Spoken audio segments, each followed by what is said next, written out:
A while ago, Grand Commander of the Knights Templar, Michael Henry Dunn, requested that I inquire of my Thoth streaming what the meaning of the second rider on the horse was.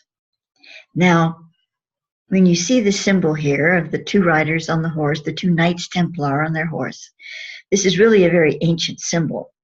And it goes back, as far as the true order of the Knights Templar as an order has existed. You can find it on ancient documents and whatever. Maybe ancient's right, not the right word for just a few centuries ago, but old documents in any case. And so what does it really mean? Well, according to Thoth, the inner planes mentor that I channel, and I really prefer in most cases to say that I'm in touch through his streaming, or the streaming of the vast consciousness that this being operates through. And according to that, the hidden rider is the one that has the basis, the platform of spiritual understanding, knowledge, and wisdom that supplies the fuel, shall we say, or the platform for the first rider. And the first rider is one, nowadays we would call him the sacred activist, the one that's out there in the world doing good. But the do-gooder has to have a depth, a dimension, a spiritual understanding deep in his bones, shall we say, in order to truly full spectrum facilitate the service. And that is where the second rider comes in. He's not really visible or not as visible, but that is the place where the inner mysteries, the depth of understanding of the spiritual realm lies. So the first rider draws upon that. And that makes a balance between the first and the second rider. And so in the current priories that we have, there are those that are more sacred activists working out front in the world. And there are those that are more of the esoteric, spiritual, metaphysical, mystical nature that supplies the depth, the dimension, the spiritual platform for that activism. The Priory of the White Stone is one of the hidden rider priories, one of the ones that has the esoteric background for that.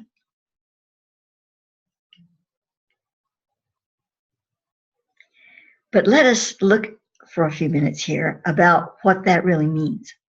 What does it mean to the individual? What does it mean to the Templar order?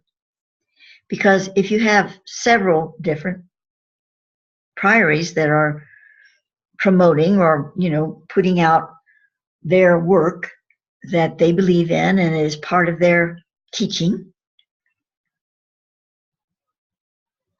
and each one has a perhaps different way of approach in some instances, perhaps, well, how are you going to really say that this is foundational as a one effort, a concise, holistic picture for the outer part of the order?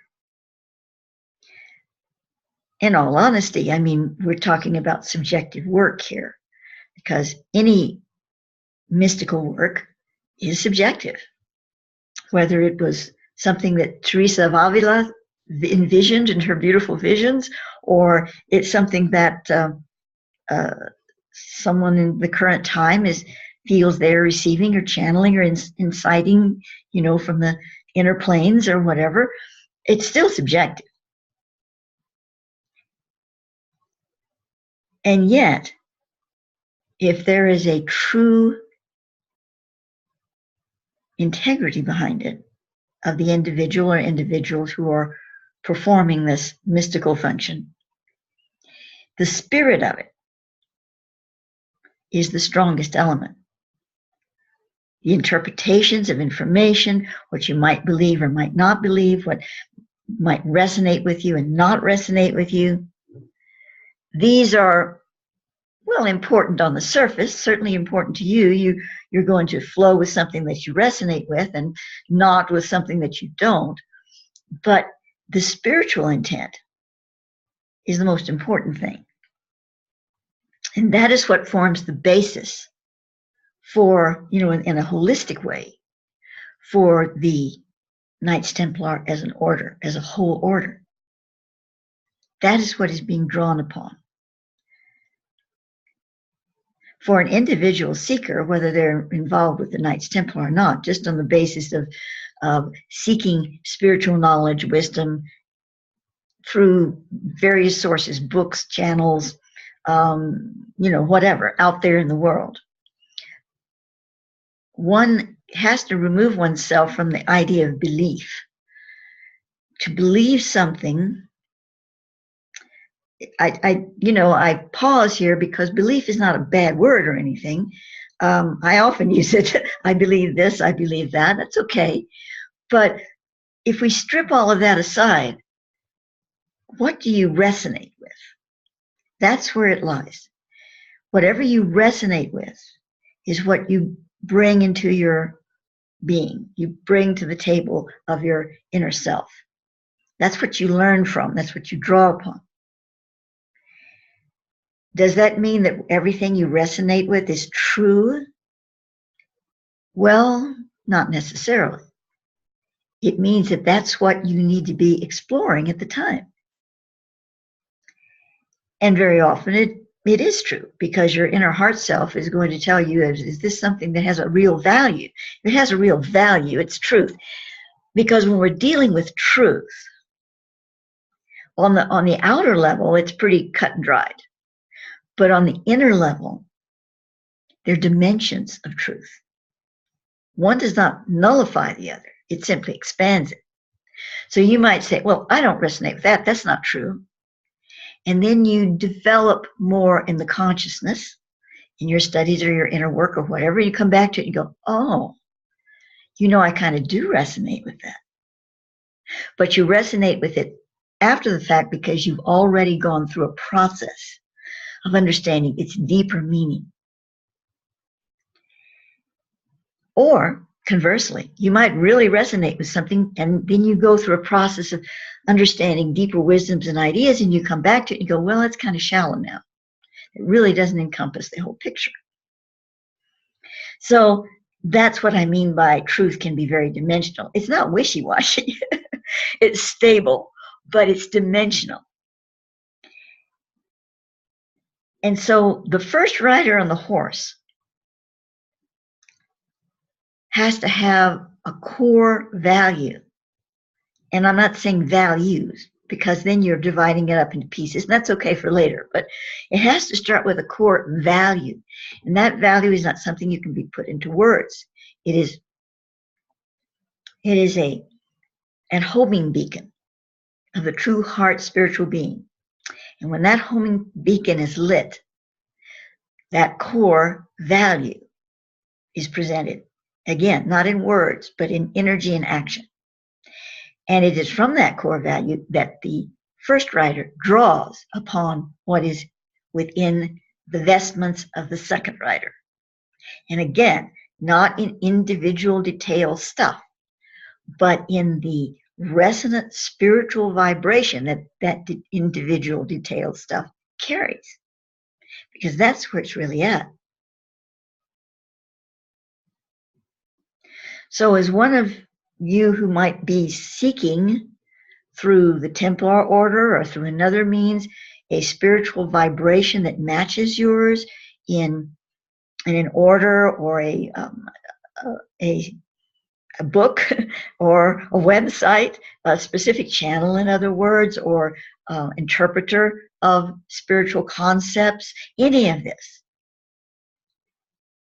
First, you have to find and identify your inner core feeling and say, does this resonate? And if it does, I don't have to mull over how truthful it is, but I feel the sincerity of it. And that sincerity matches with my sincerity.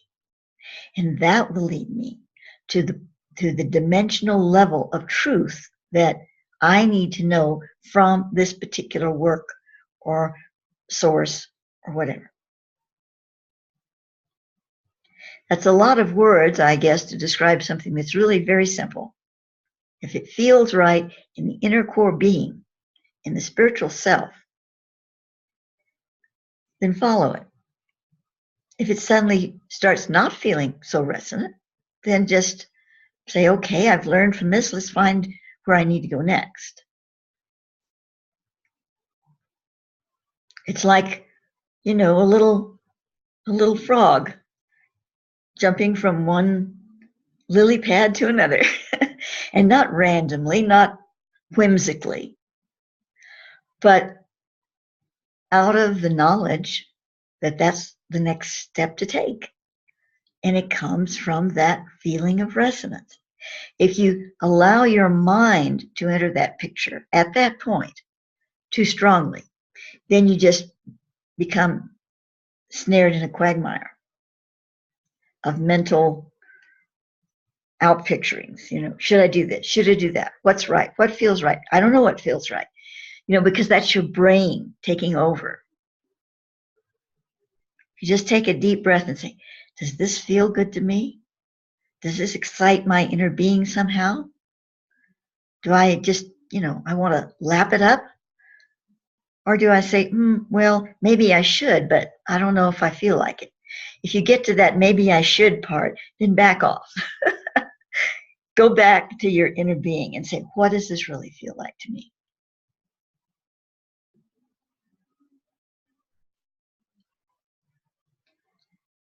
So back to the Templars.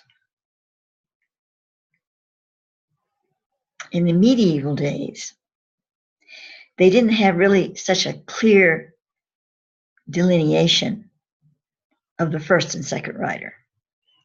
They chose to see that second rider, yes, as the hidden knowledge, the hidden wisdom that guided the first rider, but it wasn't seen really so much on a mystical standpoint. It was seen more on an arcane, ancient knowledge, magical,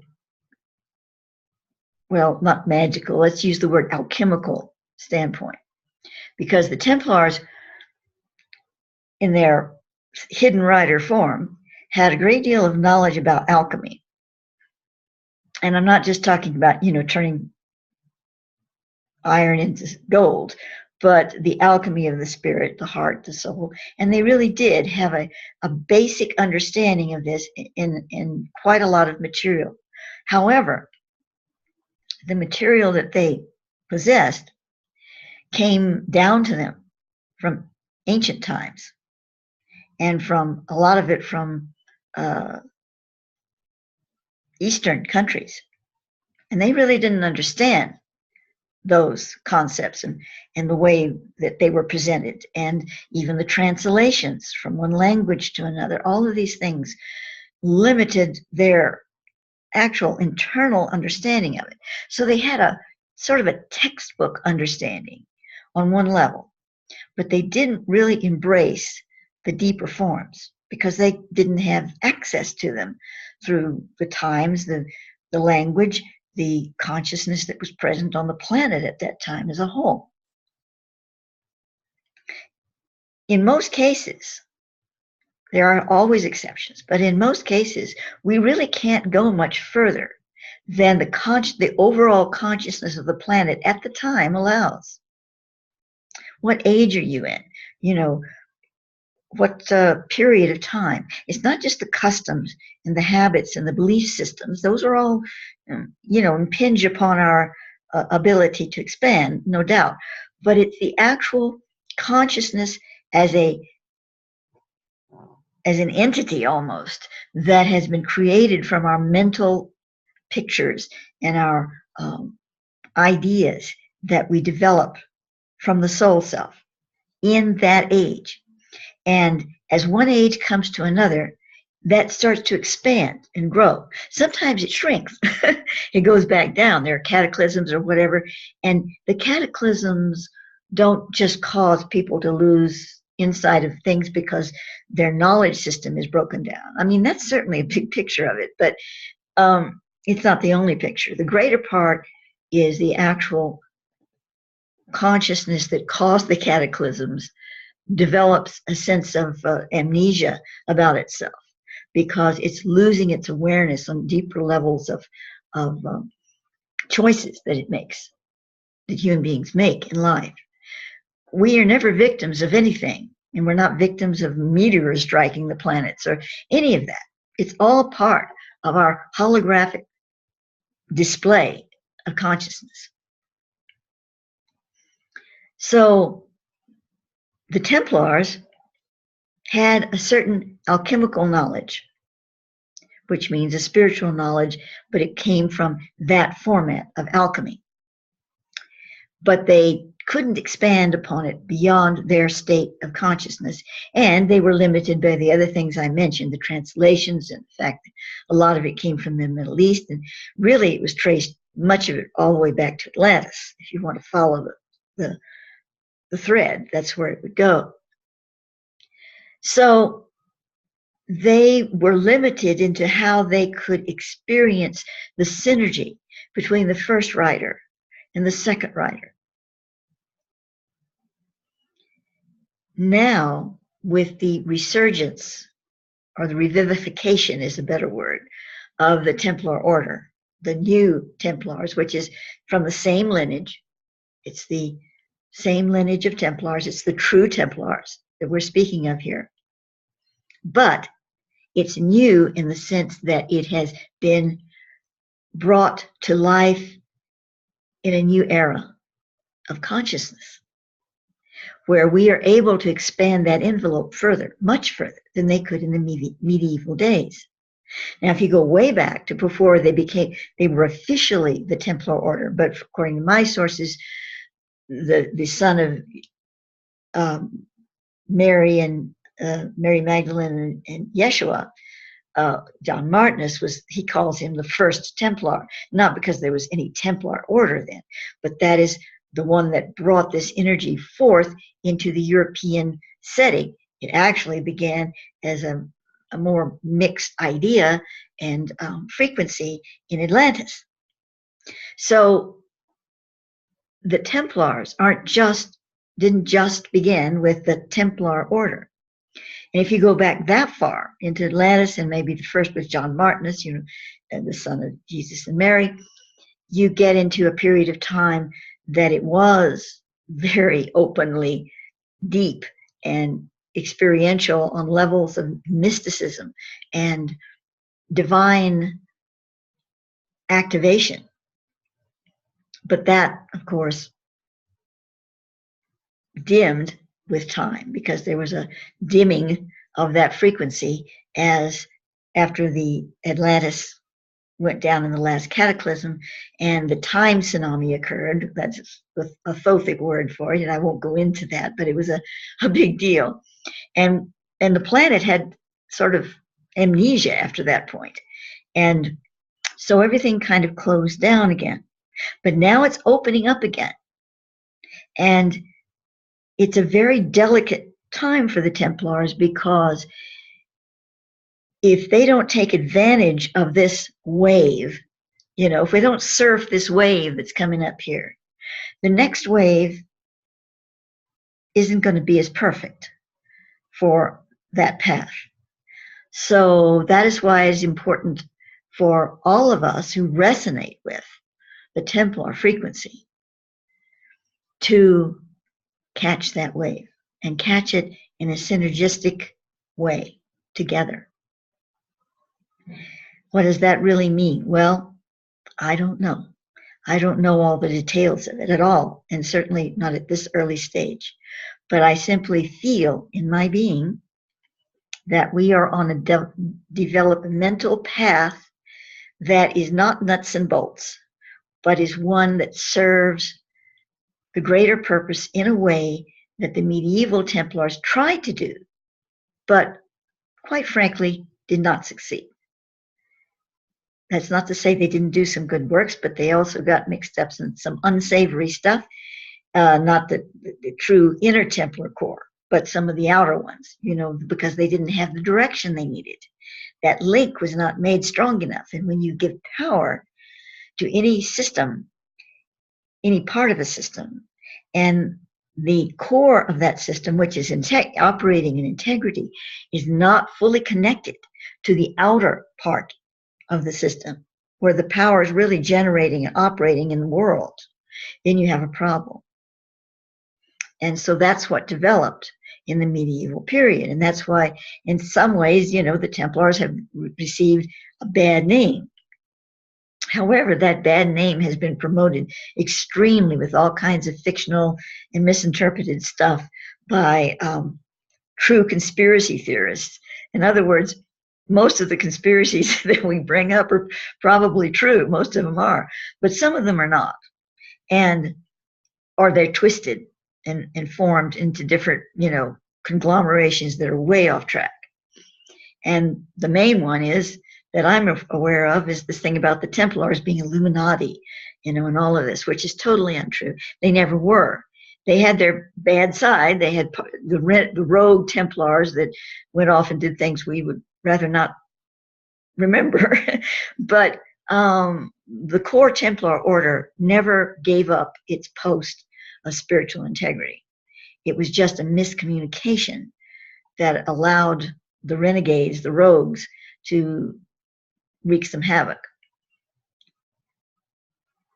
And of course, we didn't have the internet and ways to communicate directly with beings in those days. I mean, it's amazing any orders got anything done, any spiritual orders, because of the difficulties in communication in that period of time. So anyway, enough about the past. Here we are in the present. We have the communication. We have the expanded consciousness realm that we can operate within and build our own consciousness within that realm. We even have now, I truly feel, the ability to expand that envelope of consciousness in a way that could not have been possible in the past, because we are entering a phase that my sources call the New Earth Star Ascension period, where we are readying ourselves to move into a higher state of consciousness of the new Earth. So it is a perfect time to set a new register for all spiritual activity on the planet, and certainly among the order of the Templars, the true sovereign order, which my priory, the Priory of the White Stone, is a part of.